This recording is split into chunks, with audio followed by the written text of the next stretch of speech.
All right, friends, you know what time it is. It's evening walk and talk. Got my Rocky music playing. I'm about to go out and hit the bricks. Here we go. Just like Rocky going out to hit the bricks.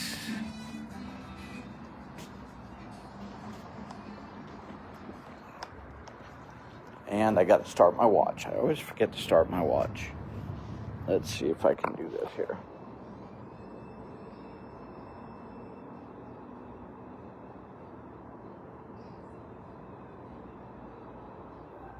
There we go.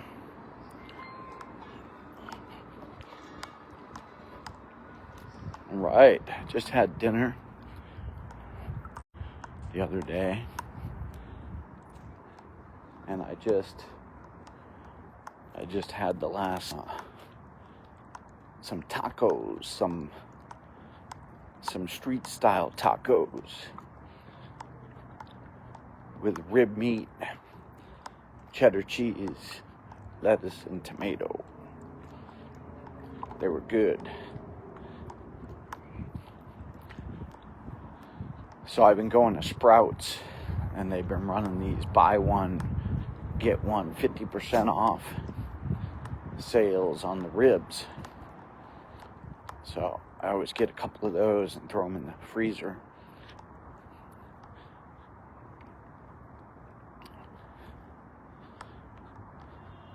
And I've been trying out different rubs. I got some new rub from Sam's Club the other night. It's okay. Probably won't get it again. Kind of like the one I got from Sprouts last time, the best. It's probably the cheapest too. It's in the bulk section. You just put as much as you want in a bag.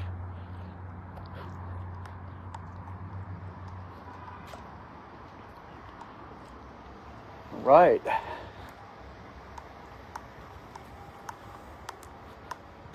So today was a good day. Put in a solid day.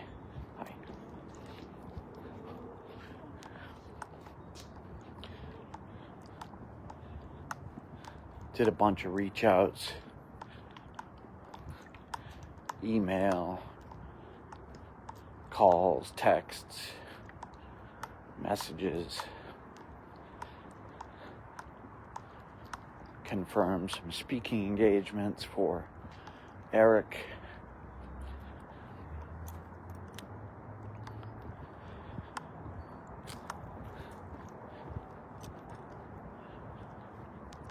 And then after work, Brian Carruthers had a wealth building webinar. So I just got done watching that while I ate.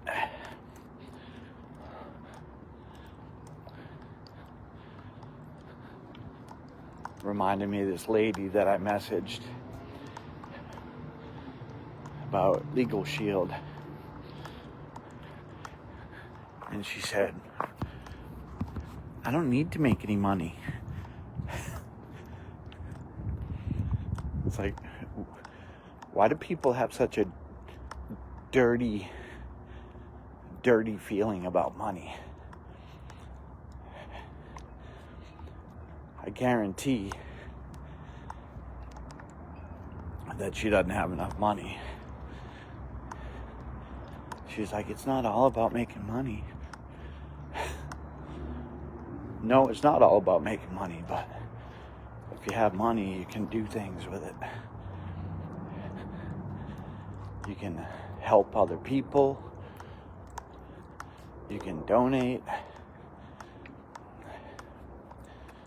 You can invest.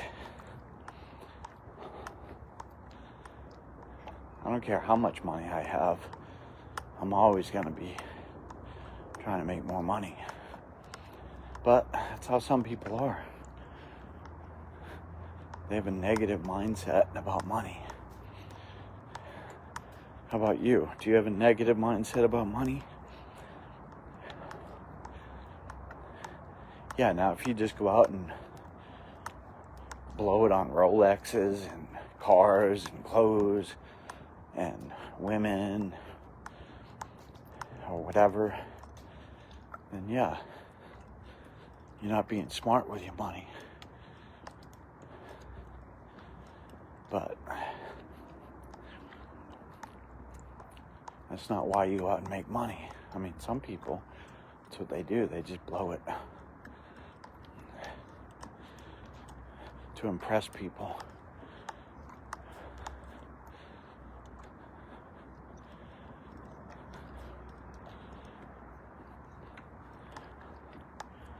But I want to have enough money to take care of myself and my family, my friends.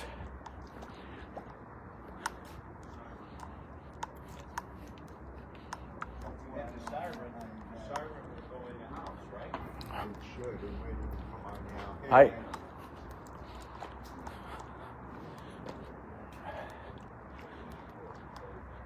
Security guy. It's a good apartment complex I live in. They get security that patrols at night to keep the riffraff out. Let me switch hands here. I'm double live streaming again. So I got two phones going. It's a challenge holding two phones. Got to find a little contraption to connect them.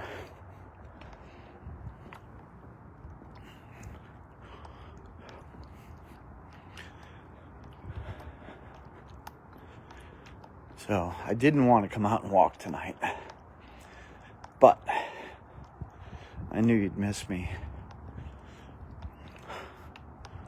So I put on my Rocky music. Got me motivated. So you got to have those little cues. And my cue to go walk is to put on my Rocky music.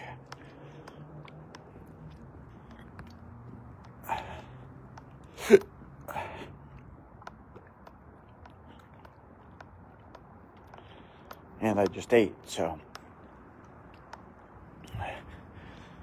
instead of just sitting there and feeling all full,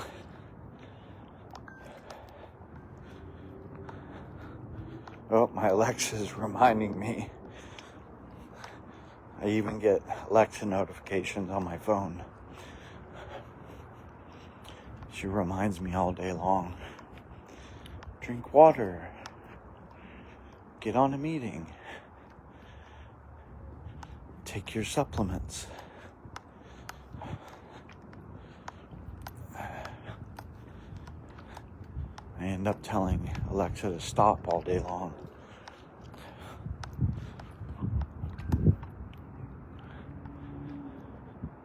So, after I get done working, walking, I'm gonna go in and do some crypto trading study.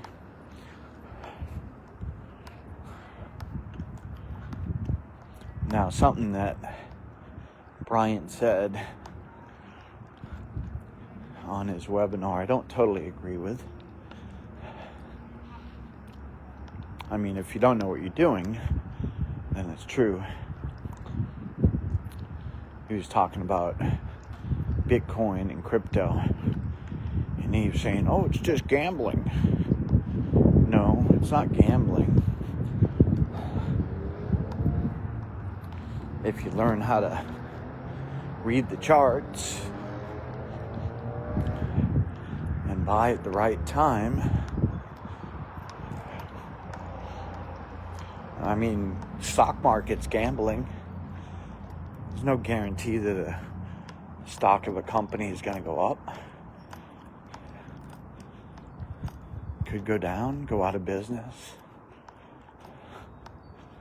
There's a lot more factors that play into stocks going up and down than crypto. Now, you don't want to invest in what they call shit coins, but things like Bitcoin and Ethereum, it's just like the stock market, basically.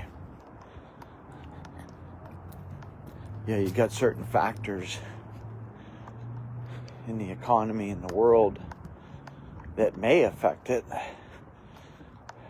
just like anything else. But once you learn the patterns of the market, then you can make more educated guesses, just like stocks in the stock market.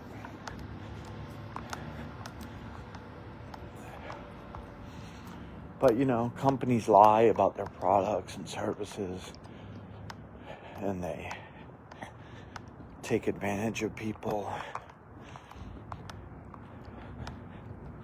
They're not all saints, you know. But Bitcoin, I'm not even really a big fan of Ethereum, because Bitcoin's controlled by the people, basically. No one runs it.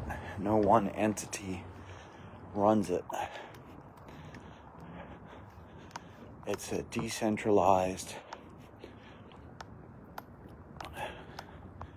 and distributed technology, which means that no one person or no one company controls it.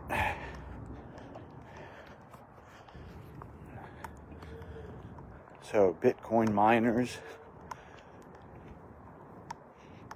they make money off mining and doing exchange,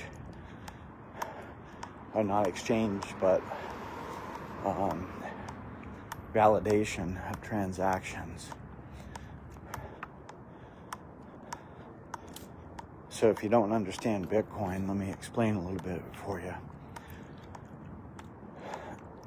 So say you had a spreadsheet,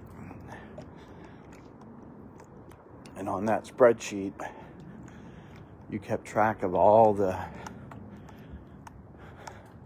transactions. So let's just make it simple, right? So I have $10 and I want to spend $1 of it. So I go spend $1 of it, and that dollar entry gets put on the spreadsheet.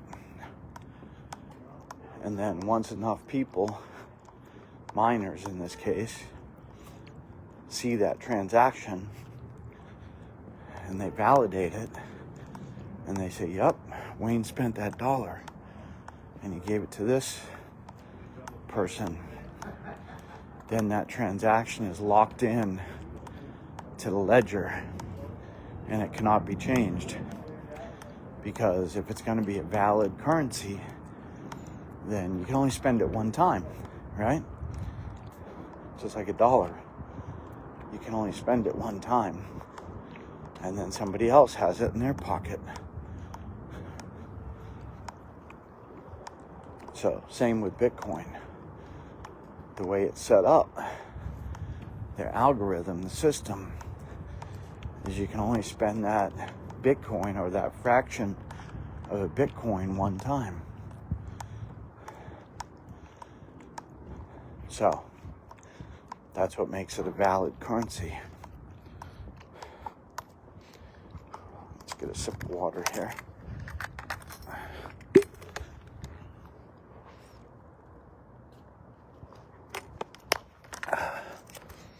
Now, what people do, just like they do in the stock market, is they try to play games with the price. So they talk bad about it or whatever, and they try and drive it down, and they short it, because if you short it and the price goes down, then you're making money. And that means the bears are in control. And they're going to talk bad about it, shit talk it, and it's going to go down. And if you know what to look for, you'll see when that bottom hits. And that's the stuff I'm learning right now. But it takes time. You can't trade based on emotions. Like, oh, I feel good. I think it's going to go up. Or I'm going to short it because I think it's going to go down. That's just pure emotion. You can't do that. You get to buy and sell based on facts and systems that you have in place.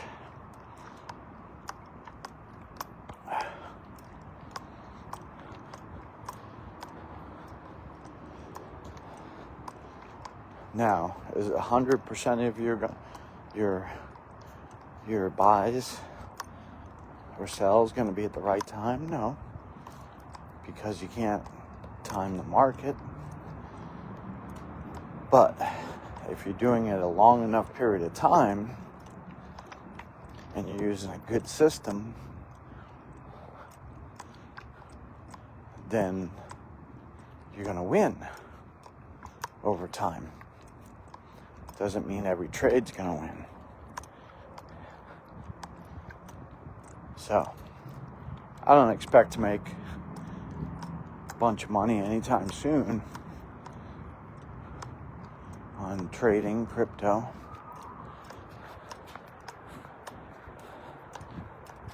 But just like stocks, you can make some stupid decisions. I made some stupid decisions with stock before. I thought, oh, I'm going to trade based on my IRA portfolio. I didn't know what the hell I was doing. Now, luckily, it turned out okay. I didn't lose my lunch. I just had to wait a long time for the stock to come back. Because as soon as you buy something based on emotion, it goes the opposite direction. So you might say, oh, I'm going to buy this because I think it's going to go up. Then it goes down. Never fails. But if you're using a system that you've tested on paper and you've proven that your system works,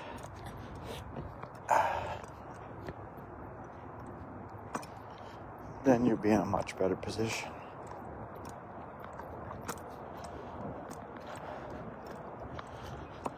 So that's what I'm doing. And I am completely out of the stock market. Now I may get back in eventually and just invest in like S&P fund or something like that. Because that's pretty safe. But it's been my experience over the years when I let someone else manage my money that they didn't do shit.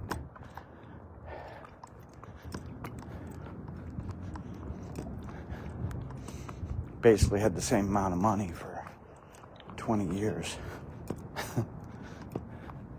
But I didn't know any better. I thought, oh, you're supposed to let people manage your money. So there's a lot of crooks out there that really don't care about you. All they care about is themselves.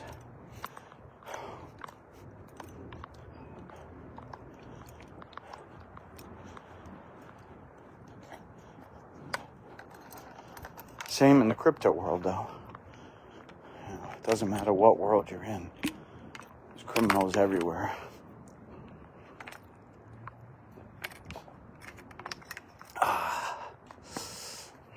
Look at Bernie Madoff and people like him taking people's life savings, stealing it, giving it to other people.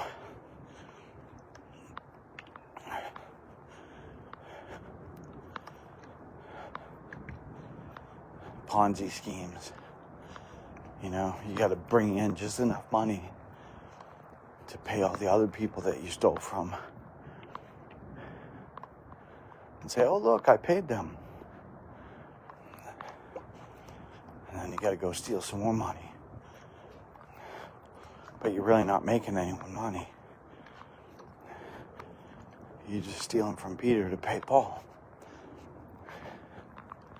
Classic story, right? Nobody's out walking tonight. Maybe I missed them.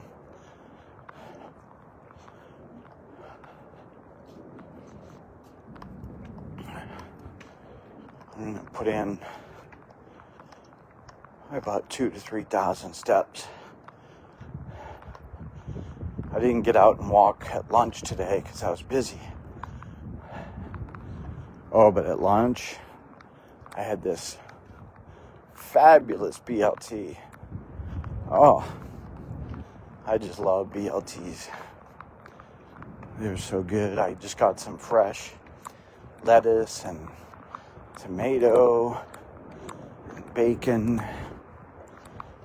and my favorite bread from Sprouts, which is flourless bread. It's like sprouted grains. And then I put a nice slice of cheddar cheese on there. Piled that bacon high. It was so good.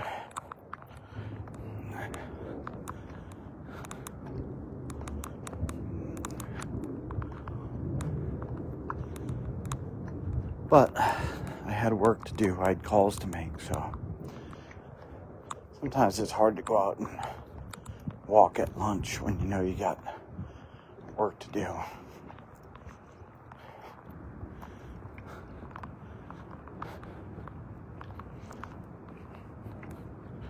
And then today, we had our protege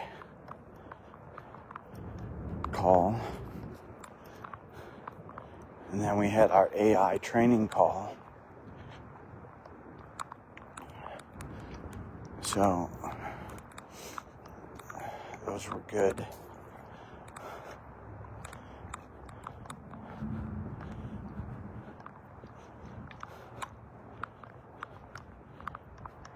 So, at work, we're working on a new project, and we're going to really push hard on prospecting. So, I've got a bunch of transcripts from some training that I'm going to put through AI and generate some material. Because it's all about prospecting. I don't care what business you're in, you got to prospect. All right? Your phone's just not going to ring. I mean, some businesses, you just get business no matter what. But it's still being lazy. Right? You got to prospect if you want new business. You may have a certain vendor or industry that just kind of feeds you business, but what if that dries up, right? What if the person you've been doing business with for 10 years suddenly says, yep, I'm getting out of the business, right? Then they're not feeding you business anymore. Like some of the people I call, they say, I don't need to do sales. I just get the business. Well, for now you are. But you could have more business, right? You can always do more. Like, there's no limit. People limit themselves. There's no limit on the amount of business. You may say, well, I can only handle so much business. Well, you can grow, right? You can hire more people. You can open up more locations. You can get rid of some of your bad customers. Keep the good customers, right? Business should be constantly changing and morphing. I've had to change and morph with the times in my business. Technology changes, needs change.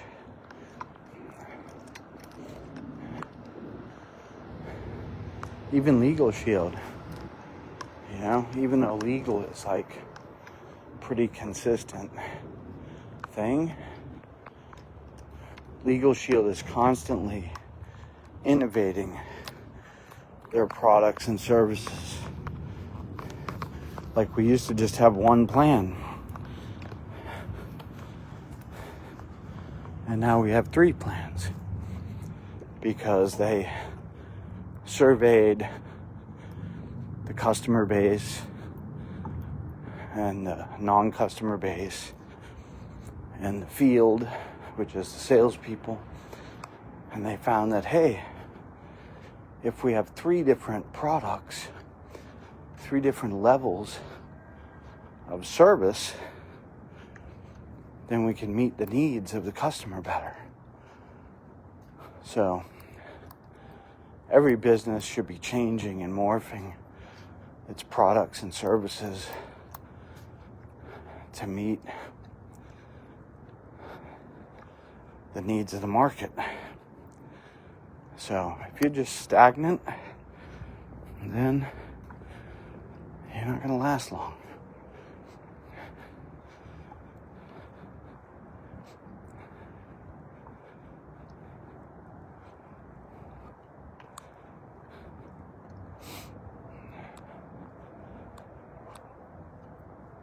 So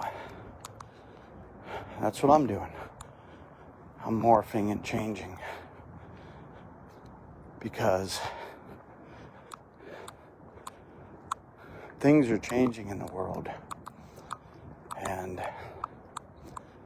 business owners, like I just talked about, they don't know how to do certain things. They don't know how to market and automate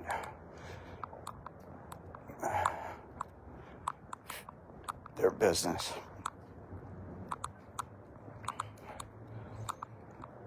And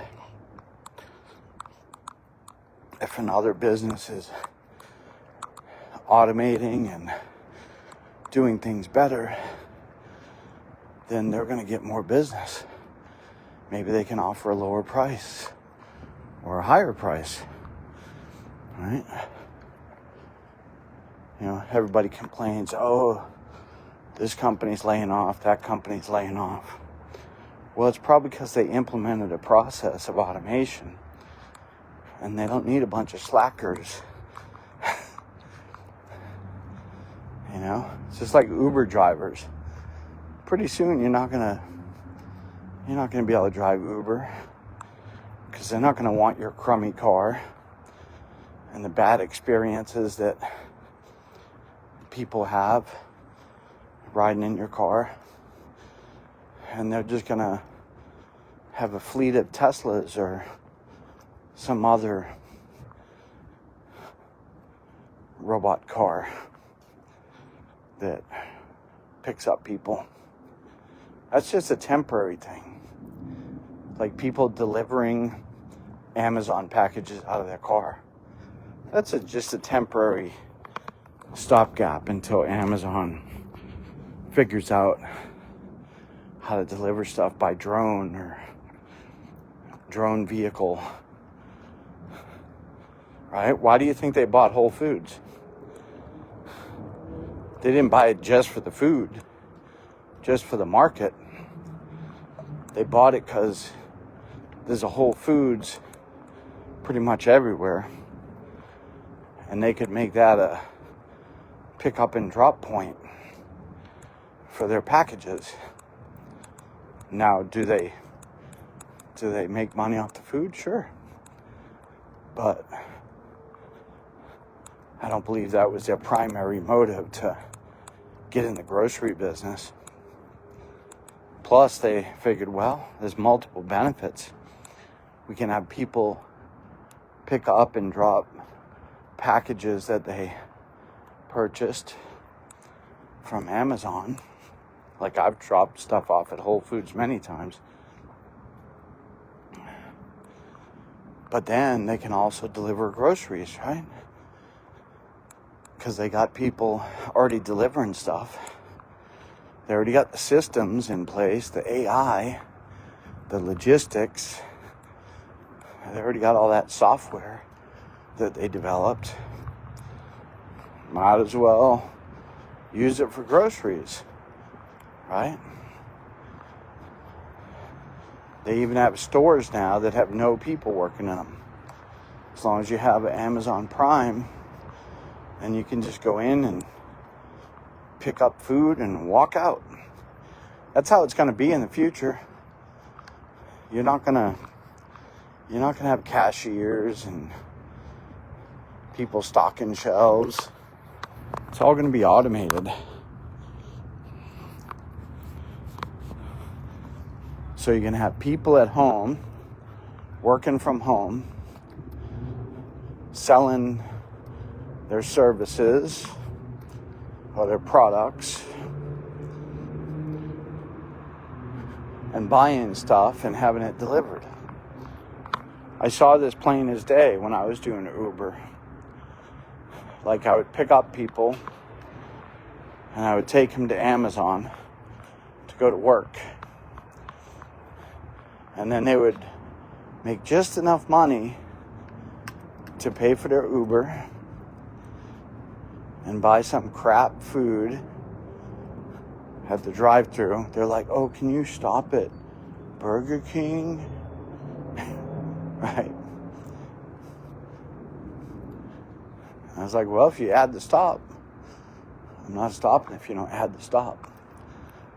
Well, can you just stop? No. You're wasting my time. Time is money. Or they just wait till they get home and then they order Grubhub or Uber to deliver it to them. So they go to work.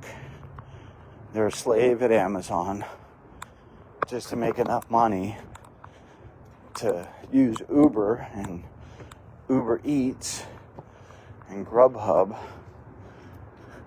It was like a revolving door.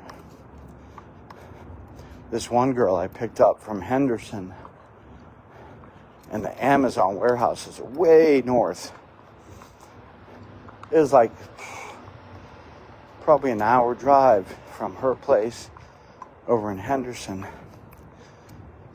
to the Amazon warehouse. It was like $45 ride. Like, that's what they charged her. Or maybe that was my charge, I don't remember. But let's just say it was $45. So she's paying $90 round trip to take Uber. And then probably another, I hit the wrong button. Resume. I hit the wrong button. So she's paying $90 just to commute to work every day. And I guarantee, as an Amazon worker, she wasn't making that much money per day.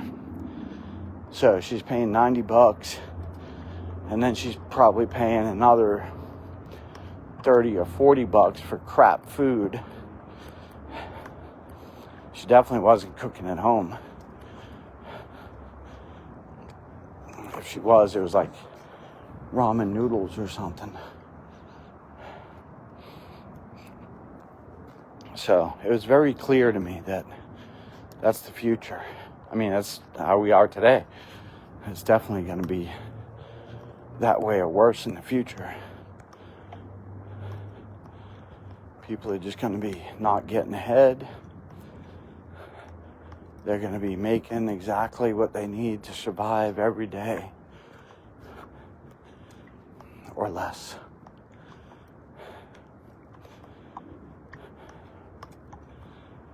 So you got to do something. And that's one of the things that Brian Carruthers was talking about tonight on the wealth seminar. He was talking about 3 types of income. So first you have linear income, where you put in your time and you get paid. Just like my day job. I put in my hours, I get paid for my hours. If I don't put in my hours, I don't get paid. So that's linear income. That's what everybody has, going to a day job. Then you have residual income. That's where you get paid over and over and over for doing something one time. So let's say you sell something like Legal Shield, or it's a subscription service, and people keep it for years and years and years. You're getting paid over and over and over for doing something one time. Musicians, movie stars, artists,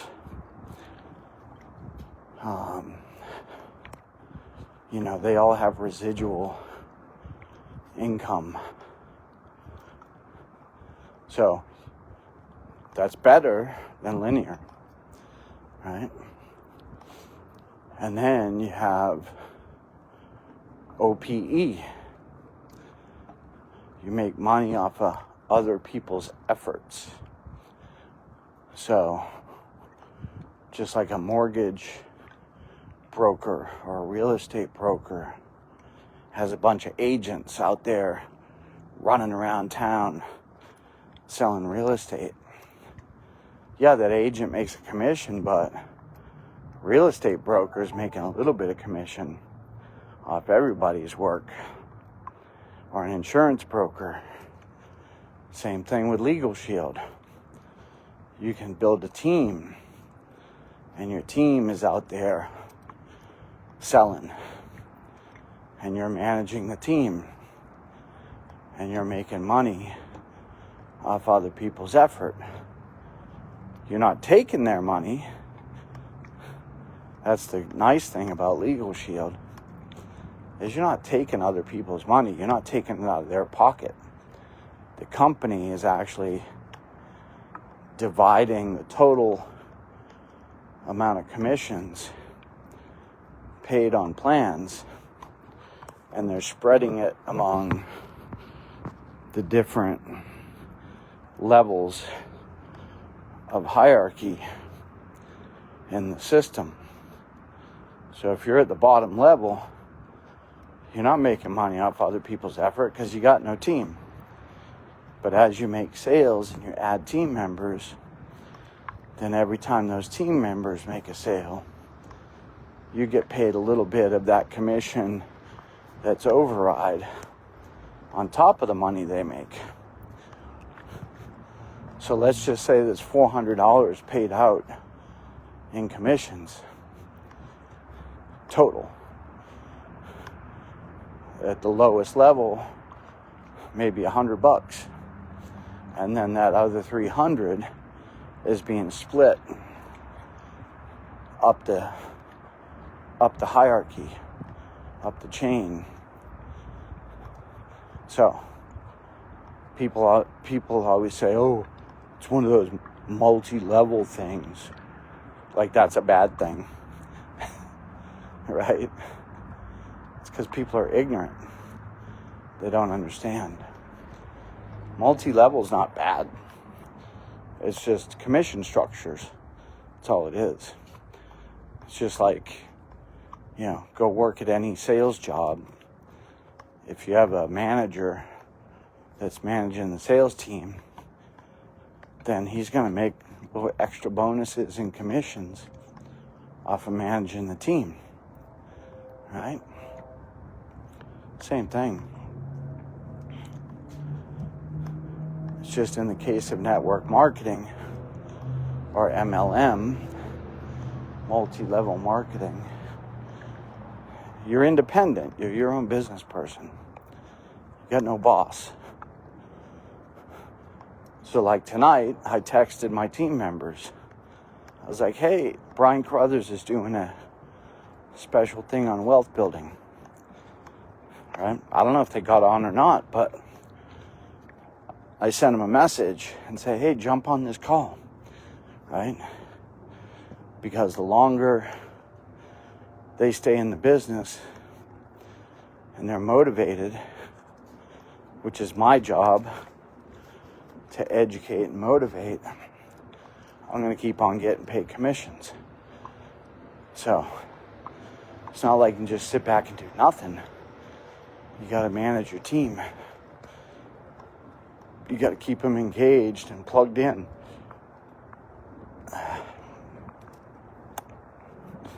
Now somebody like Brian Carruthers that's got, let me get some water. Too much talking, not enough water.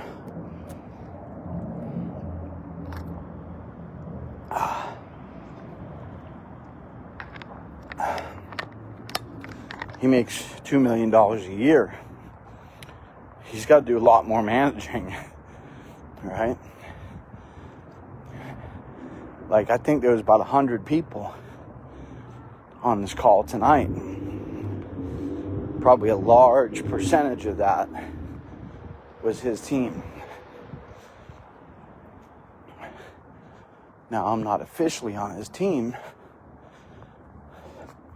but I participate in a lot of the team calls that he does. Because, hey, if the $2 million man is doing a webinar, I'm going to show up and listen. All right? You got to learn from people that have done it, that have been there. It's just like my boss, Eric Lofholm. He's been doing sales and teaching people sales a lot longer than me. So if he says, I want you to do this, well, that's what I'm going to do. Right?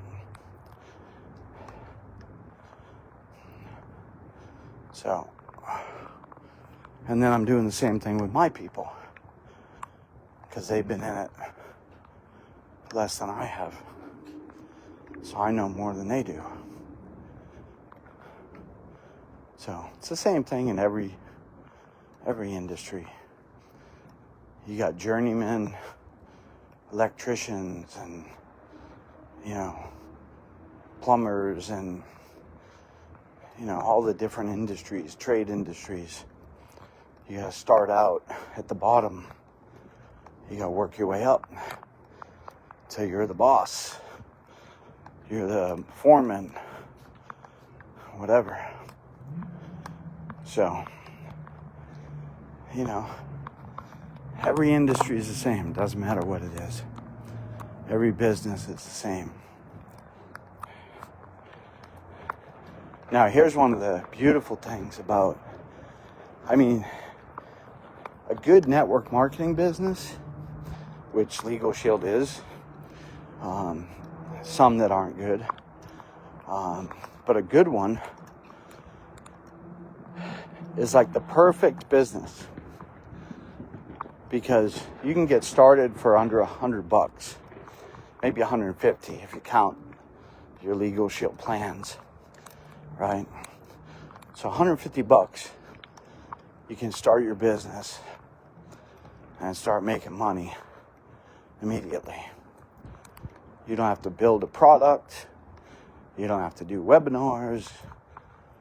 You don't have to service the customer, right?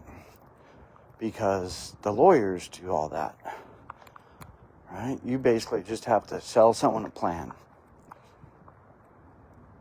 So let's just compare that to, say, Eric Lofholm's business. Well, he had to build that business. He had to build his product suite. He has to hire people like me to help him get the word out and sell it. He has to do the webinars. He has to take care of his customers. So as a business owner, just like me and my photography business, I got to go out and take the pictures. I got to edit the pictures. I got to deliver the pictures. I got to buy the equipment. You know, I got to do everything. Well, with Legal Shield, you don't have to build the product. You don't have to create the product.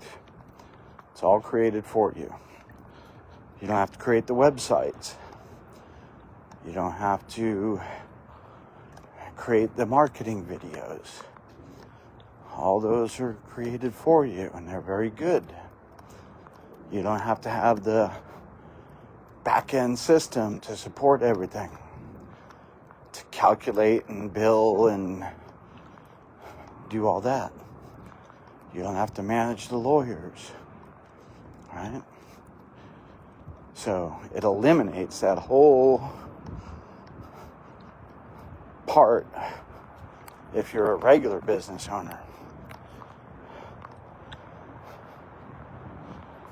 So, plus, on top of that, you got the residual. You got the three forms of income. You got the immediate money for putting your time in to sell. That's your commission. And then you get the residual money off of the life of the plan. And then you have other people's effort or override commissions that you make off your team. So let's just say Brian Carruthers has 5,000 team members. I don't know how many team members he has, but let's just say it's 5,000.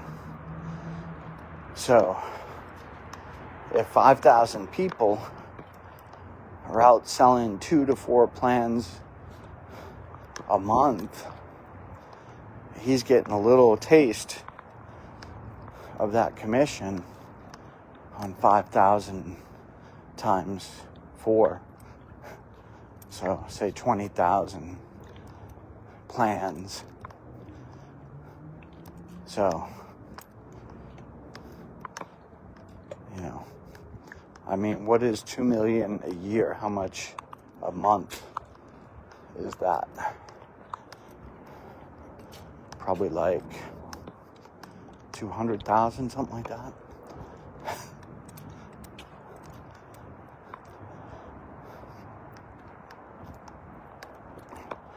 So, before he gets out of bed, like all he has to do is open his banking app and see, oh, how much deposit did I get today?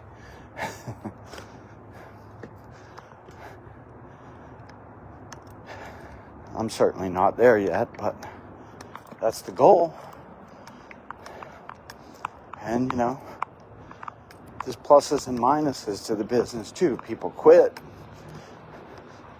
People quit using the service. People quit your team. So you're constantly in a building and acquiring mode, which is true with any business, right? Not every person that I've ever photographed has come back to me every year and said, Wayne, I want you to photograph me again. But some do. Not every year. Maybe every 10 years. That's not a good business model. I would highly recommend that nobody get into photography in this day and age, or any kind of business like that. you're just basically paddling in water. Like, you're just struggling to keep your head above the water. That's what I've been doing for 20 years. And yeah, you can scale a business, but I'd much rather put time and effort into Legal Shield, or a business like Legal Shield, that is going to pay me in the long term if I do the work.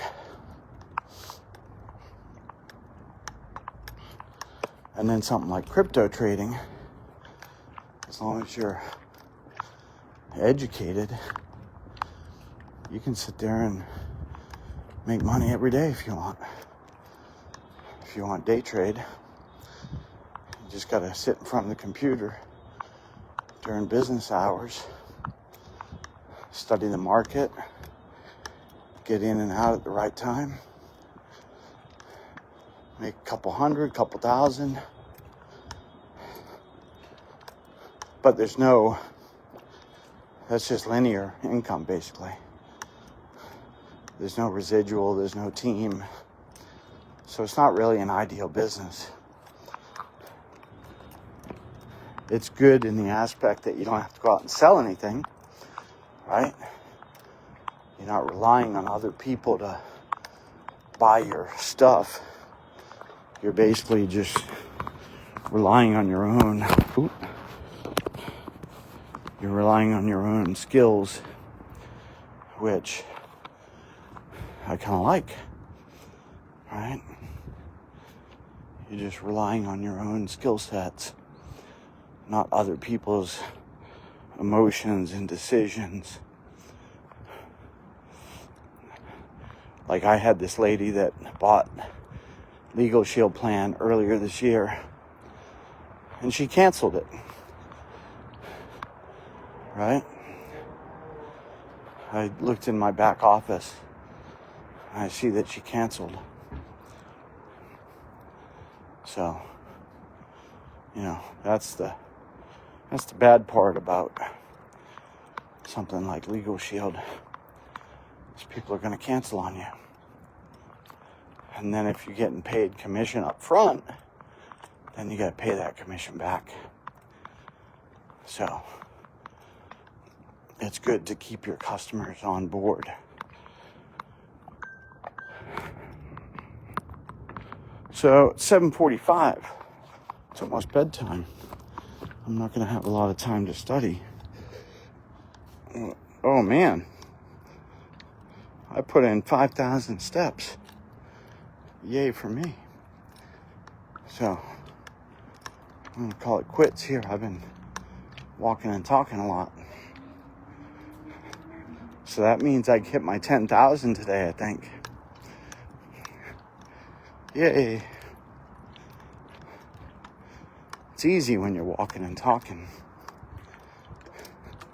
But if I was just doing this by myself, which I basically am because nobody's watching, but at least I'm entertaining myself.